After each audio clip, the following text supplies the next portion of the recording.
Hello everyone, Russell Wright from networkempire.com, and I'm on the left here, and I'd like to welcome you to don'tforgetthebasics.com. It's a quick one-page site that we put up to help people understand the difference between a private blog network or a PBN and a personal brand broadcasting network, and we're going to talk about the three layers. We're going to go beyond PBNs and talk about the three layers of the long-term sustainable personal brand broadcasting network. Now we have a much longer name for this in-house in anticipation of the semantic web. We call it in-house jokingly the socially active semantic web integrated one web ring, one feed, multimedia interactive personal brand perpetual downstream broadcasting traffic system. Try to say that 3 times fast. Now, the web domination rings that we've been teaching our students, hundreds of students around the world for many years, has very general rules of thumb. Now, you don't have to try to figure it all out right now. This is a presentation or an introductory overview, but these rules of thumbs are: when we're talking about WR1s, we're generally focused on content, and we're talking generally top-notch content for a brand or organization. When we're talking about WR2, we're generally focused on traffic, and this includes PinVid, and the PinVid traffic is automatic video traffic, which we talk about in our other courses and our private members area. WR3 is generally where we focus on PageRank, domain authority, and backlinking. So when we're talking about PBN, most people in the industry, both internet marketing and SEO, when they're referring to PBN, they're generally talking about buying sites with expired domains that still have PageRank, generally to gain PageRank to their ground zero domains. In other words, to create buoyant PageRank and lift up their primary money sites on the search engines by passing them PageRank using backlinking. Okay?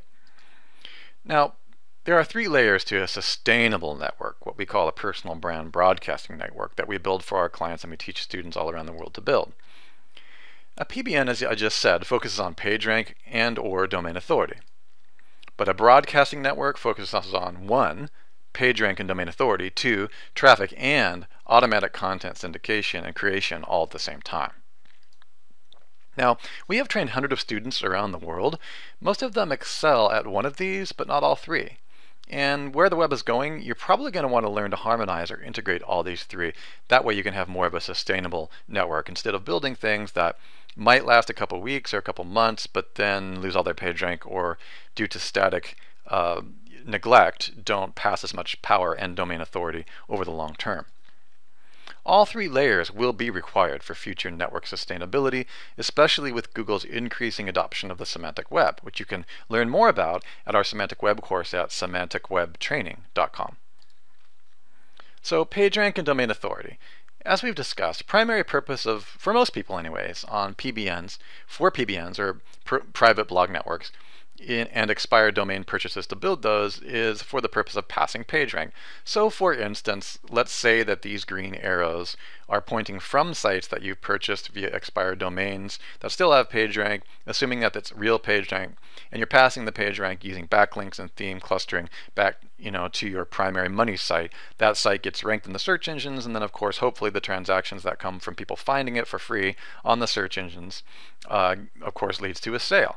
That's pretty much the strategy I think of most PBNs, and there's nothing wrong with that.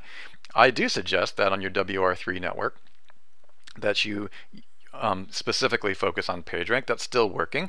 I just would not have my entire empire depend upon the buying of expired domains and passing PageRank back from those domains, because there's a shelf life on those domains, and also based on our research in the semantic web, that stuff's not going to last forever. That technique has definitely got a shelf life.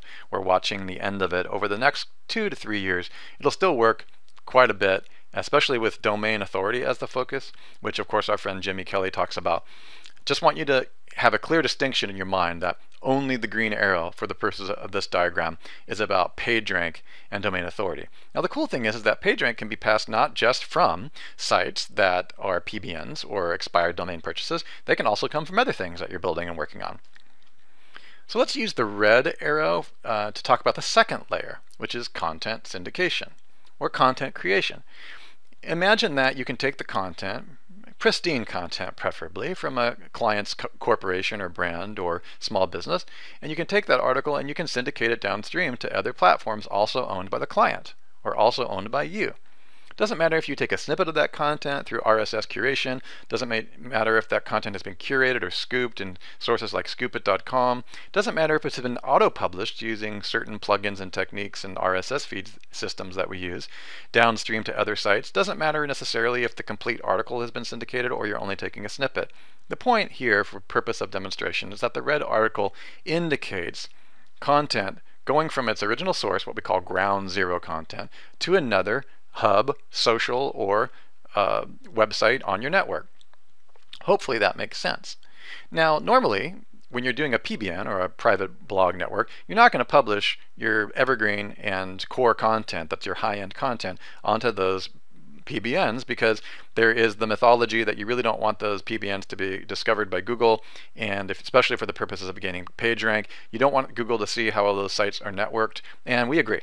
That's why we put them out normally. If we're going to do PBNs, we're going to put them out on our WR3 layer so that nothing is connected. No Google dashboards are connected, no RSS connections, and no authorities are connected. It's good to keep those things separate, including on separate class IPs and separate C blocks. Okay? So, but with content in a broadcasting network, we don't care. We might publish content from the client to all kinds of other sites. In fact, we might even do it automatically. In fact, we have clients who have sites running 100% through what we call RSS curation, making anywhere from $3,000 to $5,000 a month. And it's not remixed content, fake content. It's simply, it's not spun content. It's remixed content. And it's authentic content with real interest articles pointing back to the original source provider of that content. And these sites get massive traffic. There's nothing tricky about them. There's no spinning. There's no garbly-gook. These are real content remix sites that are 100% automatic. Okay? So there's a bunch of ways to create content from your ground zero content. Point is that every time one of your articles is published, there's a huge number of ways to automate that content and syndicate that content or broadcast it to other types of platforms on your hub. And those platforms can range anything from blogs to Drupal accounts to Joomla accounts to social spaces to whichever. There's as many different kinds of ways to broadcast content as there are locations to put them. But if that content is good, they're going to generate traffic over time.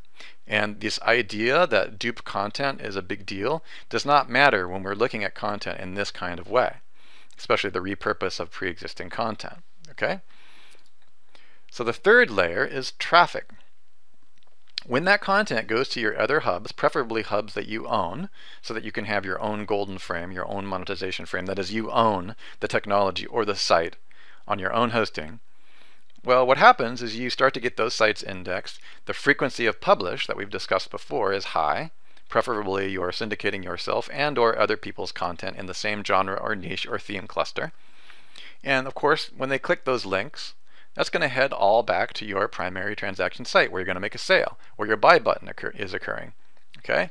So here's what happens is that over time, as you continue to broadcast content, preferably your own, your interviews, your videos, your articles, from your main site to these other locations, over time they will begin to develop some PageRank on their own.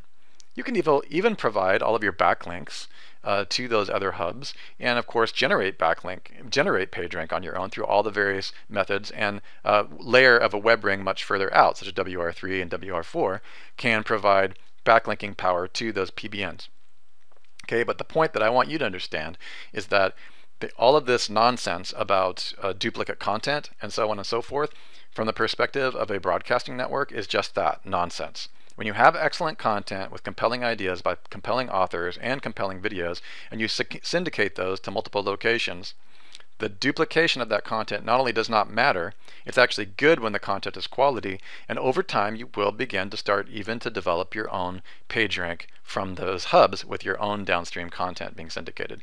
This is the difference between a broadcasting network and a PBN, or a network that's created solely for the purpose of the green arrow, gaming PageRank. There's nothing wrong with that necessarily, but you also need to be aware that there's ways to do all of it at once. That is content, that is PageRank and domain authority, and that is traffic back to your primary transaction.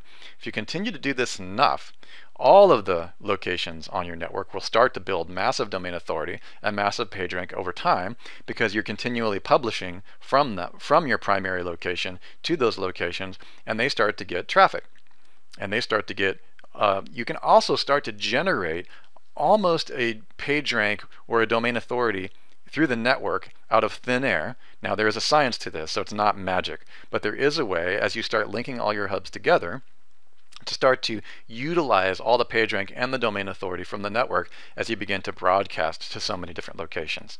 Now understand all of this works together, such as broadcasting to your Facebook fan page, your Pinterest hubs, even third-party hubs that have massive domain authority. And this is the real key to building a personal brand broadcasting network that's not super fixated or only focused on PBNs. So the pitfalls of a one-layer focus. Let's kind of look at this. For example, as we've just discussed, over-focusing on building PR domains or domain authorities for PBNs is no frequency of publish. I think that this is probably the biggest pitfall. We've had associates in our experience who have massive PBNs, and they continually buy and update those PBNs, and not done properly, they don't necessarily last. They can last if the quality of the private blogs that have been purchased have been done by an expert like Greg Morrison or Jimmy Kelly or Sue Bell or myself. When you know what you're doing, you can maintain a private blog network very well. Okay? But if you don't know what you're doing, the tendency is to buy sites that are not very good. And generally speaking, most people do not publish or update the content on their private blog on their PBNs, or private blog networks. Okay, and that's a problem because we have noticed that sites that have a frequency of publish are constantly pinging Google and constantly updating, even if that content is repurposed or not even 100% unique, what we call remixed or curated. Those sites begin to develop domain authority and PageRank over time. Granted, it takes a lot longer than when you're buying domains, but that's okay because it all starts to add up. If all of those are on unique IP addresses, then you start to really drive that traffic to your transaction or your money site, and that's where you make bank. Okay? The pitfalls of focusing on the layer of content only and not paying attention to PageRank and not paying attention to traffic is working too hard on long articles. Maybe you guys resemble this remark, maybe you've experienced this, where people are trying to make money becoming a professional blogger. I'm sure you've all had friends who are working like 2 hours on a blog post and so on and so forth. The problem with that is that they're missing a lot of opportunity.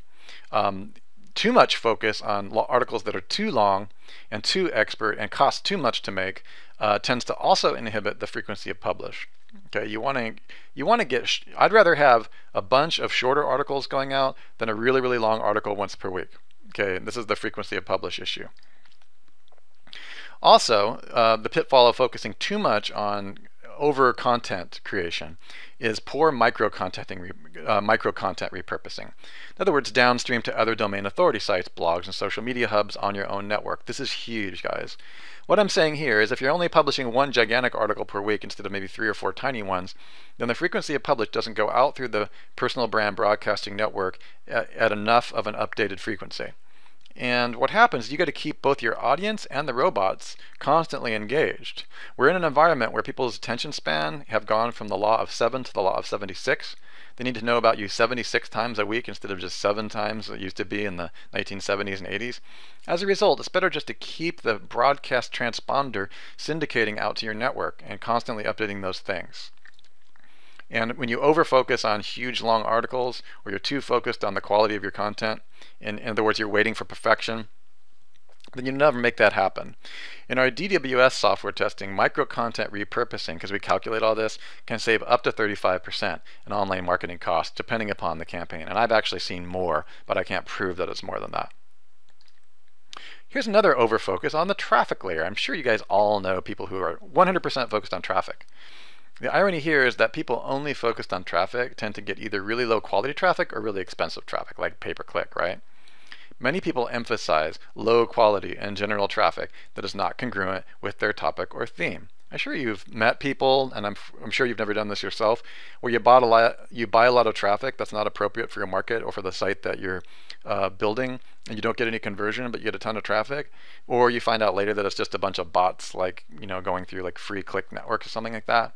That's not really, focusing on traffic has its pitfalls because a lot of people came from the industry of focusing on them, but the conversion is generally low.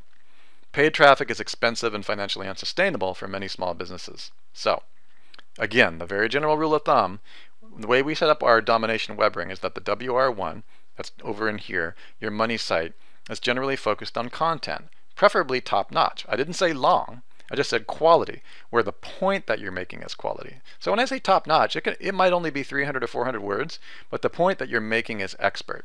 Probably would have been better for me to say expert quality. You're making an expert point. WR2 is generally focused on traffic. Okay, so you can automate WR2s, but it's not branded.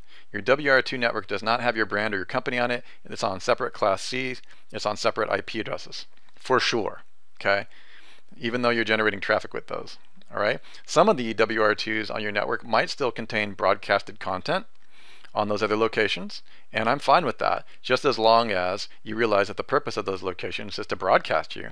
And you can broadcast your content from your WR1 without telling everybody that you own those. And you can broadcast those on separate IP addresses, and you can continue to publish and get traffic to your upstream sources and to your buy button. W3 is generally focused on PageRank, domain authority, and backlinking, and that is W3. A lot of the sites in your W3 can remain a traditional PBN, and where you're using all that PageRank to point to both your WR2 and your WR1 sites to increase their domain authority and PageRank. In other words, you can use all the traditional PBN methods you've learned to increase the domain and domain authority and PageRank on any site within your network. And then, of course, it all passes upstream. So PageRank stacking is amazing because then the sites that you're publishing your own material on have the benefits of the PageRank you've used on your PBNs, and you get all the traffic and the content syndication throughout your network. This is how you start to develop massive tsunami of traffic, where you're getting so much traffic to your buy buttons that you have to literally stack it. You have to get your site, your core money site, on its own server. Okay, so that's what we're really trying to get you to move towards. And of course, beyond this, this is an oversimplification of the presentation I've just given you. The next big step in broadcasting is to begin to broadcast all of your content on a massive scale to dozens, if not hundreds, of domains with massive domain authority to create, again, even more of a tsunami of traffic throughout your broadcast network. Hope that makes sense. We look forward to seeing you at themezoomcertification.com, and if you want more information about how we put all this stuff together, please do visit us at networkempire.com. My name is Russell Wright. We look forward to seeing you on the inside.